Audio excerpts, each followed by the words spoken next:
everybody, and thank you so much for joining day 3 at the world's largest FinTech Fest, Global FinTech Fest, organized by Payments Council of India and FinTech Convergence Council of Internet and Mobile Association of India and National Payments Corporation of India. This fest is presented by the Ministry of Electronics and Information Technology, Government of India, and Reserve Bank of India, and supported by Niti Aayog, Startup India, and Invest India. This second edition of the summit with the theme FinTech, Empowering a Global Digital Economy, will provide an in-depth understanding of the latest business, policy, investment, and technology developments within the FinTech landscape globally.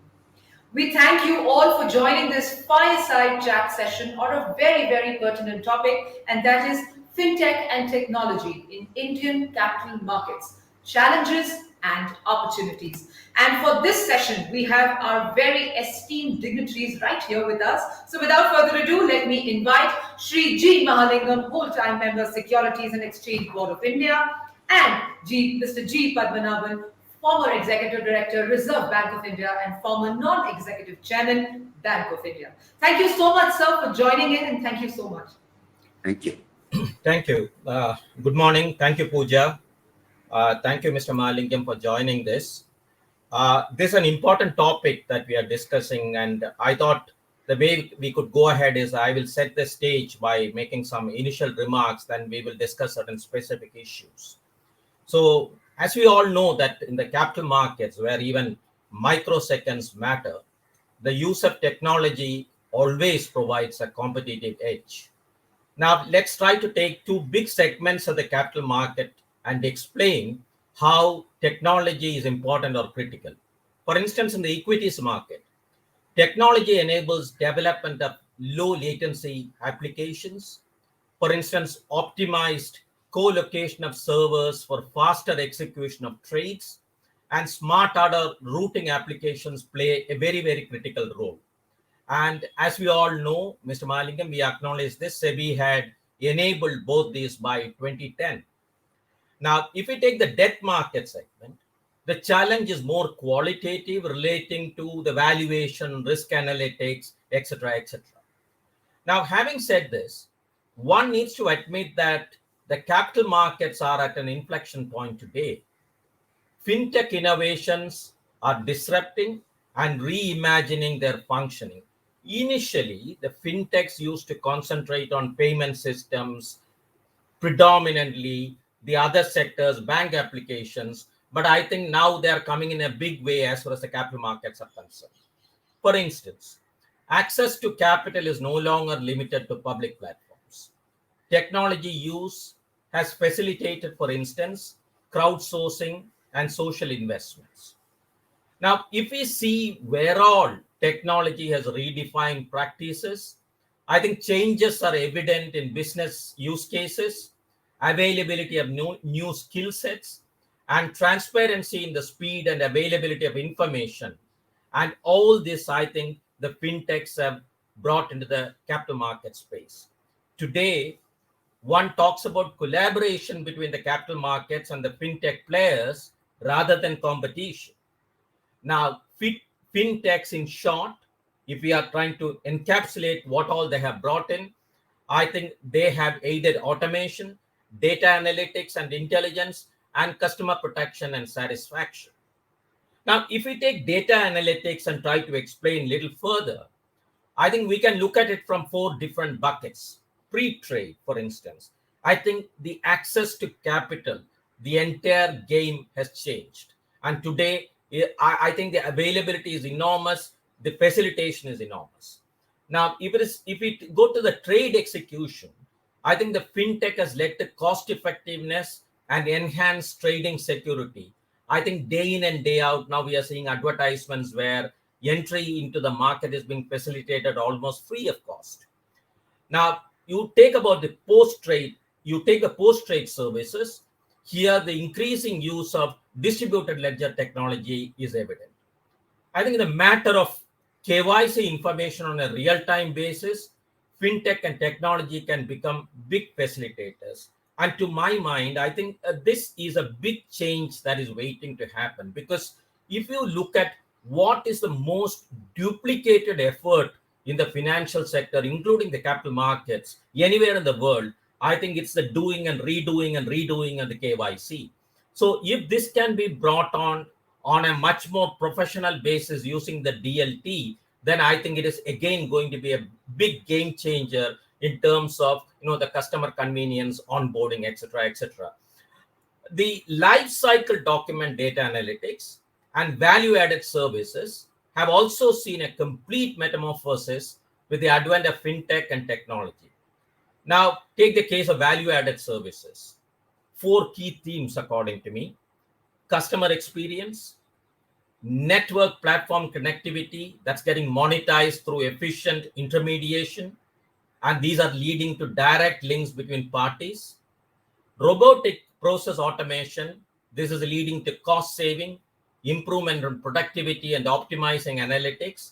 And the blockchain, we come back to the blockchain DLT, it has the potential to change the core process of capital market clearing and settlement. Now, this could happen in a matter of minutes, matter of seconds. Whether the exchanges in the original form will continue to exist is something that we need to wait and see.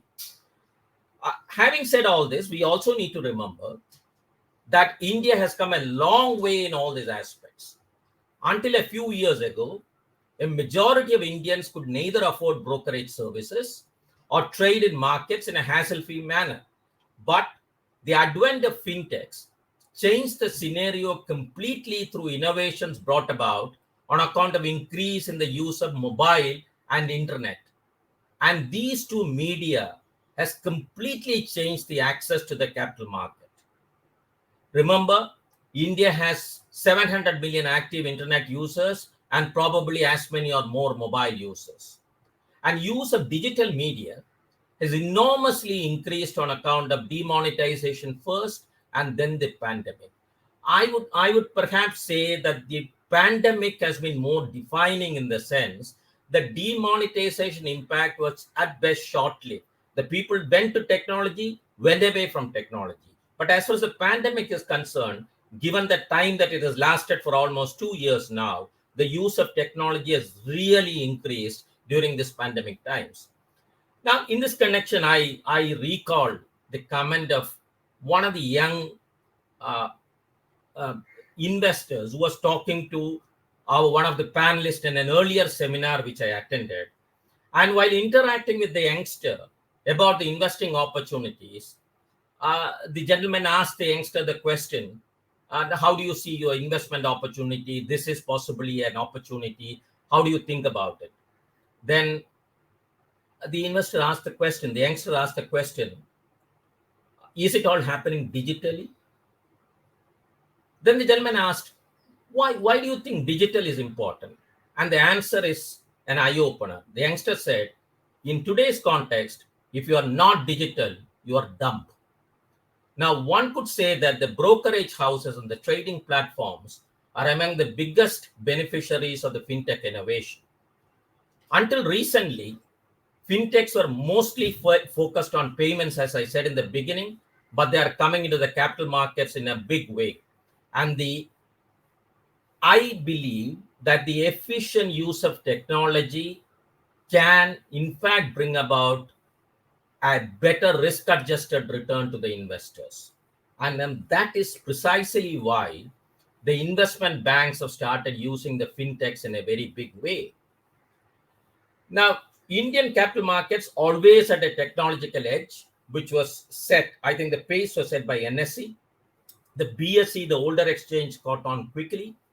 Similarly, SEBI, the capital market regulator, which started off functioning much later than Reserve Bank, started off on a far greater technology adoption ab initio vis-a-vis the Reserve Bank of India and its regulation, supervision, and data analytics. Now, given this background, we are fortunate to have a person who is handling and who is hands-on on all these matters. A whole-time member, the senior most at SEBI, Mr. Mahalingam, a long-time colleague and friend of mine from the Reserve Bank of India before he moved to SEBI. Mr. Mahalingam, welcome once again. And if I could put the first issue across to you, with the fast and furious growth of fintechs and their foray into the capital market space. Now, first question, how do you think the depth and breadth of the investor base has changed in India? And has this change from a supervisory perspective led to any challenges in transaction monitoring and customer protection? Over to you, Mr. Malik. Thank you, Mr. Padmanabhan. I think you have set the tone very, very well. I think one could not have set the tone better for beginning this discussion. To add to just a few points to the tone setting that you did, yes, I agree the capital markets have grown in breadth and depth in a very big way in the last, I would say, even about 3 to 4 years. If you look at the market capitalization, for the first time, we have crossed the GDP of the country. It's beyond 100% now. The mutual fund space, the asset under management is inching closer to 32 lakh crore. Corporate bond space is now, getting to almost about 32 lakh crores. The IPO space has been a beehive of activity in the last almost about few months. And the demat accounts are actually adding to the numbers in a very, very big way, with the retail investors coming in real hordes in this market. So over the last few years, of course, what we have now seen is a kind of a change of demographic in this market. There has been a humongous influx of first-time investors and traders into the markets, and most of these investors are of the younger age group. Now, alongside the market boom that Mr. Padmanabhan mentioned, and I added too, advancements in ease of access through smartphones, through affordable internet access, and the introduction of easy-to-use financial apps across the spectrum, the payment systems, they are all contributing factors to the development of market, to the depth of the market. Now, people have also developed a huge amount of familiarity with these apps. Why I am stressing this point is it is not that these apps were not in existence for a long time. They were in existence, I would say, almost for about 6-7 years. But there was a tendency to be apprehensive about the use of these apps. And with the lot of checks and controls in place today, people's familiarity and comfort with these apps, that has also grown. Now, with the growth of fintechs leading to easy access to the capital market, a significant shift, of course, as I told, in terms of younger age group entering the market.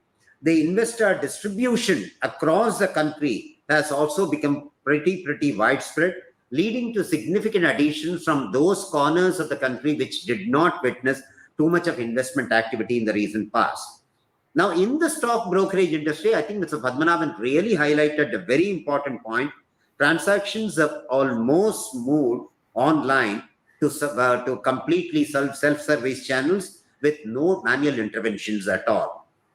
I was just telling a point about the demat account. Just to highlight the figures here, in 2019-20, an average of 4 lakh new demat accounts were opened every month. It tripled to 12 lakh new demat accounts per month in 2020-21. In the current year, this is further moved up to 26 lakh new demat accounts per month, a kind of an unprecedented figure.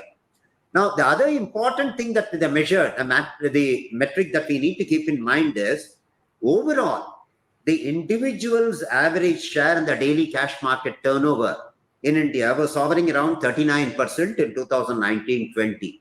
Today, this percentage has gone up by 600 basis points. It has gone to 45% in the current year, 2021-22. So rightly, I think, Mr. Padmanabhan, given this kind of depth and increase in the overall volume, I think you are focusing on what kinds of challenges that we are facing as regulators. And I would start the main thing by saying that, yes, the challenges are real. The challenges are more in the form of customer protection. Now, the customer protection challenges are being addressed on an ongoing basis. One is there are significant efforts in the form of business processes, re-engineering, technology implementations to protect the investors. For instance, I can give you just one example. Two-factor logins and geolocation alerts have helped preventing unauthorized access, leading to investor protection. This is very, very important.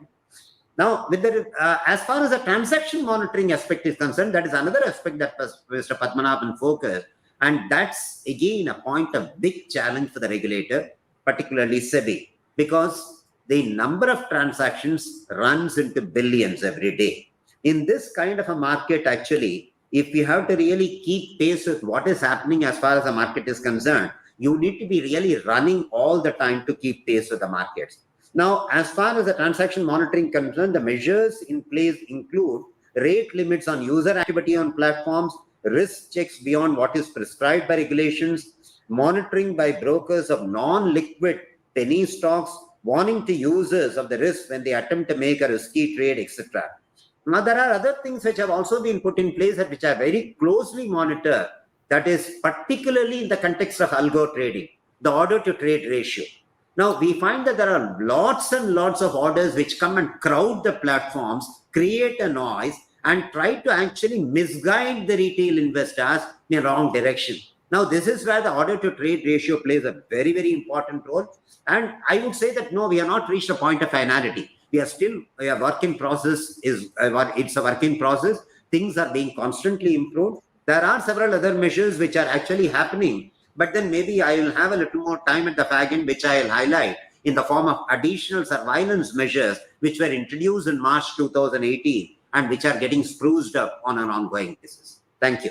Thank you. Thank you. Very interesting. In fact, as we reach that space where I probably would ask you on SupTech and RegTech, I think one of the issues, one curiosity I have is how much of this new development of this artificial intelligence and all is getting fed into or taken care of by SEBI at your data level to see whether that can be improved. Anyway, thank you very much.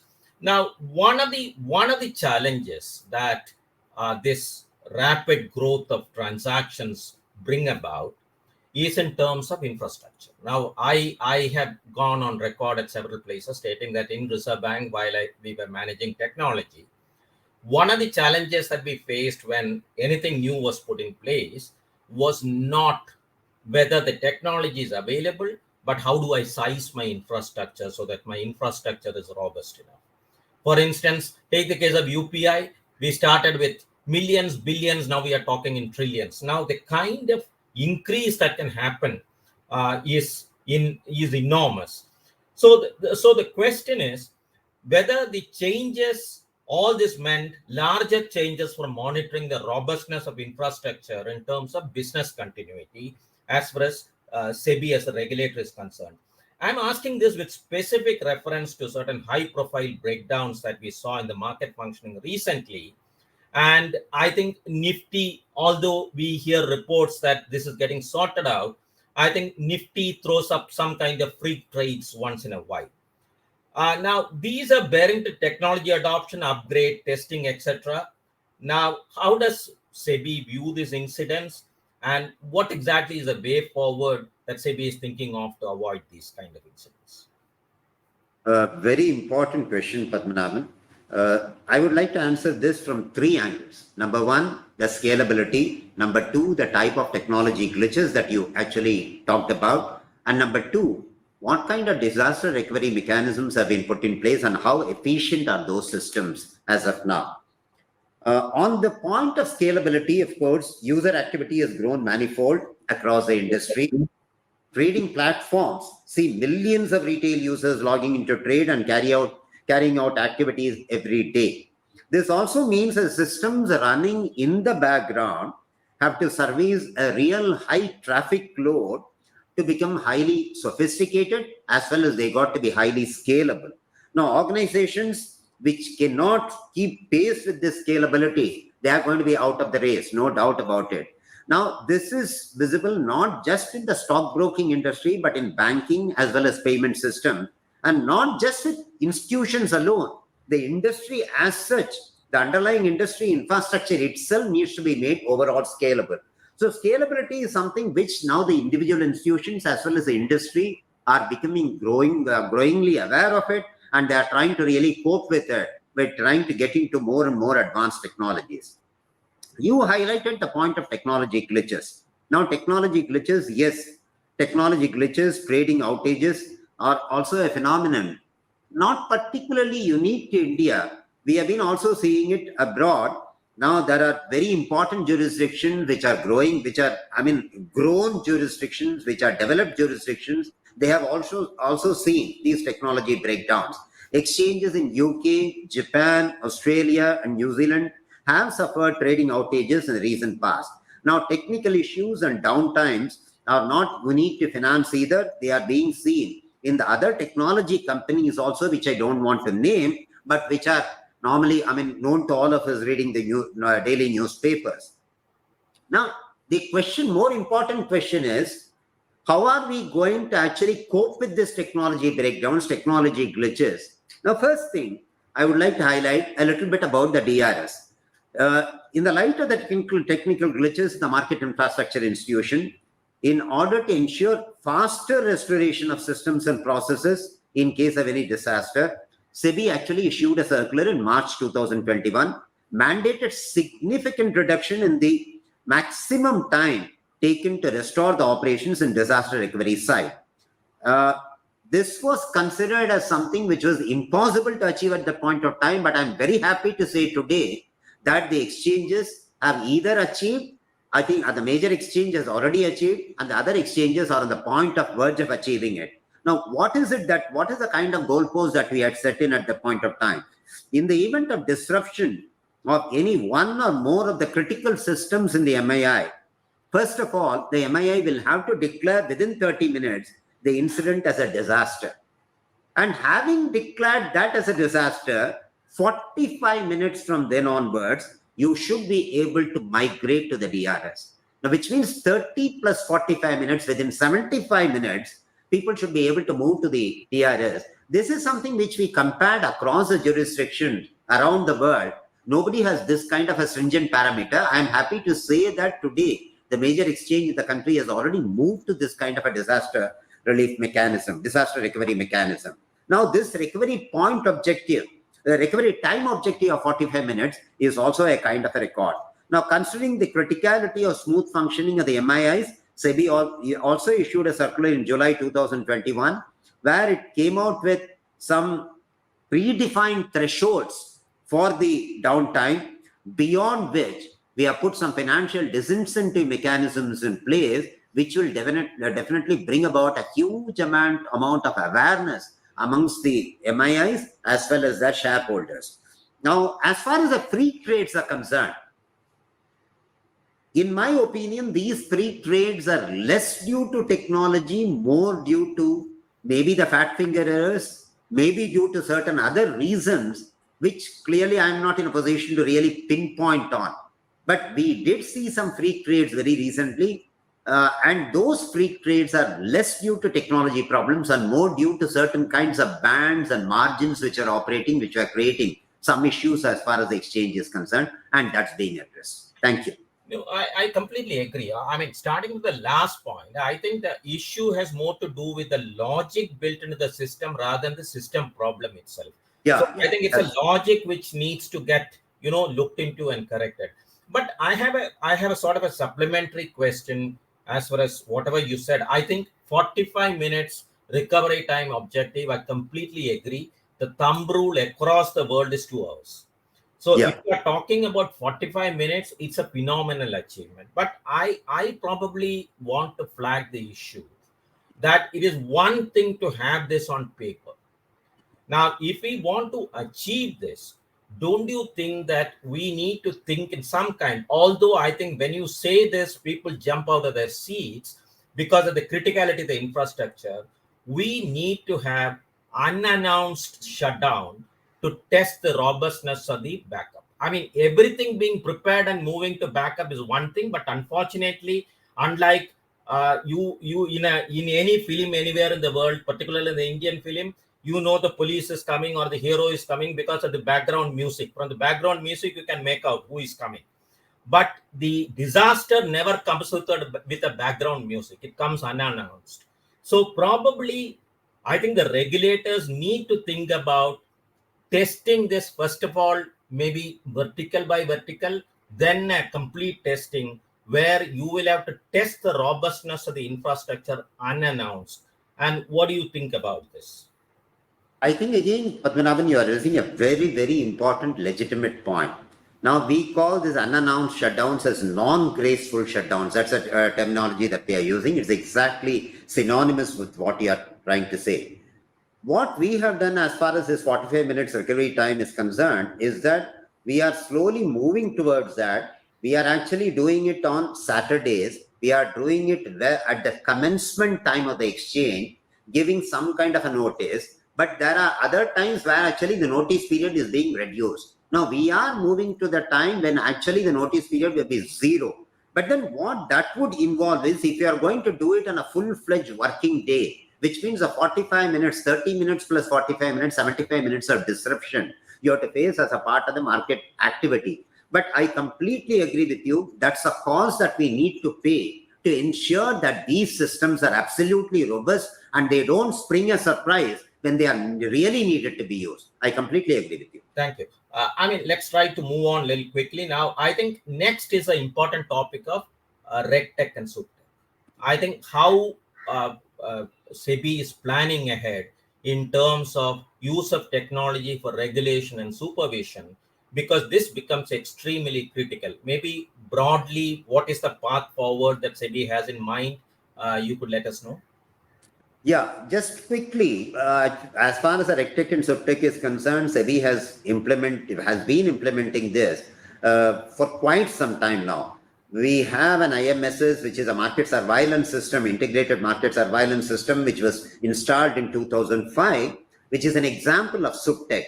Now, IMSS integrates data from the stock exchanges, clearing corporations, and depositories and generates alerts to identify and detect market violations and unfair trade practices. And this was upgraded subsequently with another system, which is called the DWBIS, Data Warehousing and Business Intelligence System, which is actually now serving the needs what we need to have today. And that's actually that's the basic backbone of surveillance today, as far as SEBI is concerned. What you are hinting at, I can understand, is that can we stop with this in the kind of a background of growth in that market technology and the market transactions? Can we actually think of maybe artificial intelligence and ML? That's what you are trying to hint. Now, certainly, SEBI is very conscious of that. SEBI is actually moving ahead with that. There is a data lake project which has been put in place, which is going to really analyze structured as well as unstructured data from the angle of identifying any kinds of, unusual trading thing which is taking place as far as the market is concerned. This is to give you a very quick glimpse of what is happening, but there are several other initiatives which have been put in place. And I am, again, thankful to the Technology Advisory Committee that SEBI is having, which is actually chaired by the eminent academician in the form of IIT professor, and the members also come from the technology background who constantly give guidance to SEBI. Thank you, Malingam. So SEBI is keeping abreast of all these developments. I think I wanted to ask a question on corporate debt market, but given the criticality of some of the decisions that you took day before yesterday, particularly with relating to the gold exchange and social stock exchanges, and some kind of an incremental change in terms of differential voting right for tech companies. Would you like? It's important that the audience understands the criticality of these decisions, and I would like you to comment on that. Thanks a lot for the question. Without getting into too much of the processes behind these introduction of these kinds of initiatives, let me outline the more important objectives of these initiatives. Gold exchange basically is stemming from the perspective which all of us are aware. India has been one of the biggest consumers of gold, but it has never been a price setter. It has been a price taker. So the idea is, can we have a good, vibrant spot market in gold? The kind of a spot market in gold that so far we have been having is more unorganized in nature. It's not properly regulated at all. So what we thought of is, what the government thought of, in fact, was it came up with a budget announcement this year saying that there should be spot trading in gold in the exchange and it should be supervised by SEBI.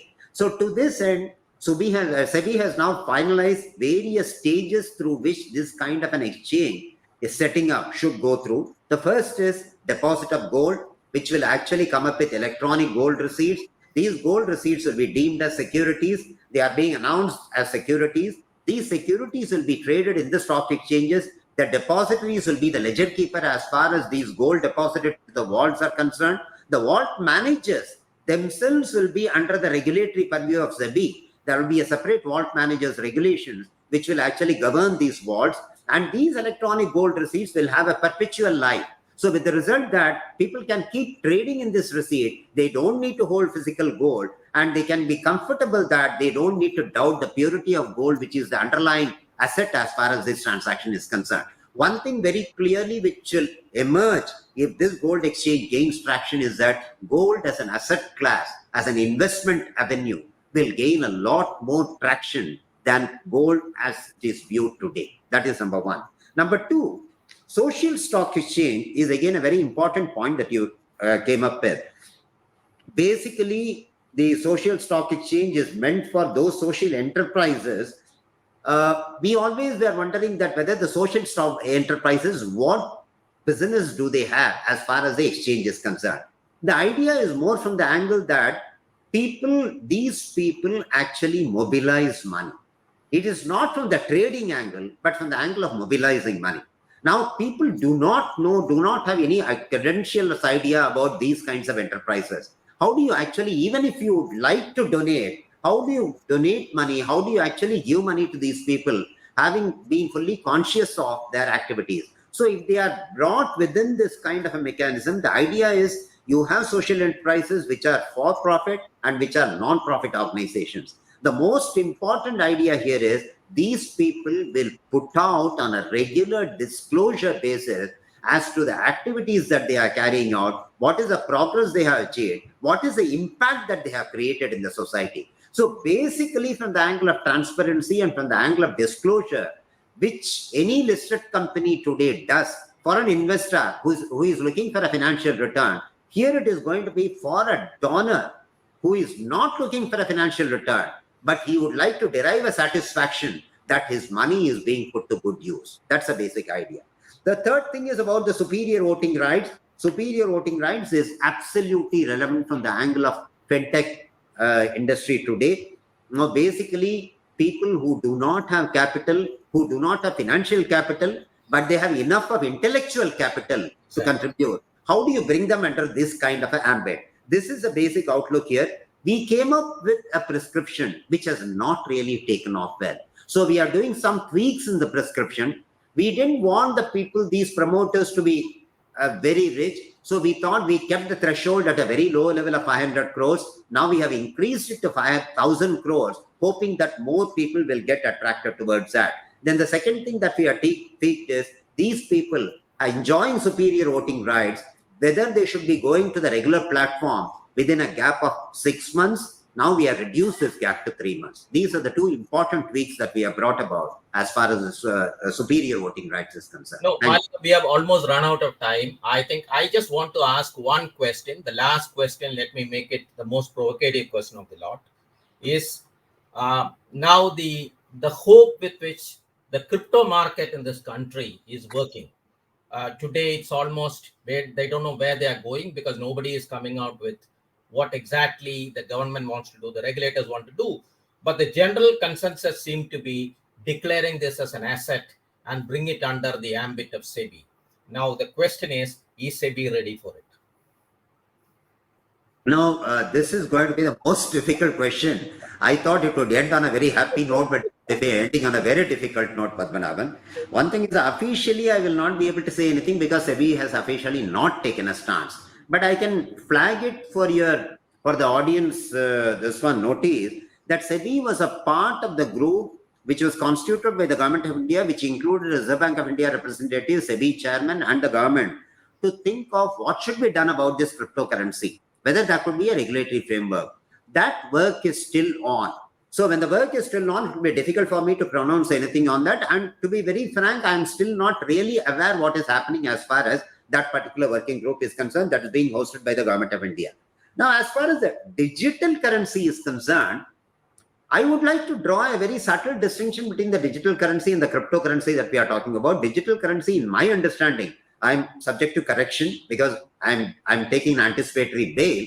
The thing is that digital currency clearly, in my view, is a legal tender which is being digitized. There's nothing else. Whereas a cryptocurrency is more cashing in on an encrypted currency which has a store of value, which serves as a store of value.